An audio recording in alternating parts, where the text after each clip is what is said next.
बिस्मिल्लाहिर्रहमानिर्रहीम।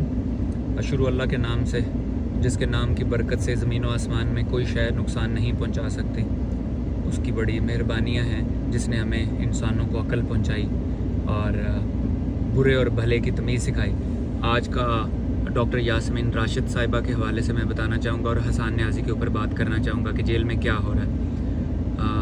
अभी 9 मई केसेस के मुतल्लिक जो डॉक्टर यास्मीन साहिबा हैं उनके ख़िलाफ़ और जितने भी 9 मई के जो कैदी हैं उनके ख़िलाफ़ इन्होंने एक ट्रैफिक वार्डन को पेश किया है कि आप उनके ख़िलाफ़ झूठी गवाही दें। जब वो वहाँ पे गए तो डॉक्टर यास्मीन साहिबा ने बड़ा ज़बरदस्त आगे से एक आयत पढ़ी, कुरान की आयत, और उन्होंने कहा कि अगर तुम गवाही देना चाहते हो तो कुरान के ये बयानात हैं।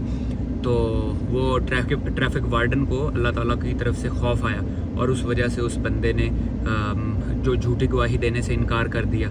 और मैं दूसरा हसन न्याजी के ऊपर आपको बताना चाहूँगा कि जिस तरह से जेल के अंदर उनके ऊपर 8-8 घंटे लाइट बंद कर दी जा रही है और वहाँ पे आपको पता होगा बुज़ुर्ग हैं एक जावेद अकरम साहब, वो बुरी तरह से इस वजह से बीमार हो चुके हैं। उनकी 77 ईयर्स ओल्ड हैं वो, लेकिन वो टूट नहीं रहे, खड़े हुए। इस वजह से तोड़ने के लिए ऐसे हरबे इस्तेमाल किया जा रहा है। हसन न्याजी का सिर्फ ये कसूर है कि वो अपने मामू के नज़रिए के साथ खड़ा हुआ है। वो कहता है कि मैंने अपने मामू के साथ खड़ा होना है। तो मैं सिर्फ आपको ये बताना चाहता हूँ, कुछ भी कर लें लोग, किसी भी सूरत में ये जो जेलों के अंदर है वो नहीं टूटने वाले।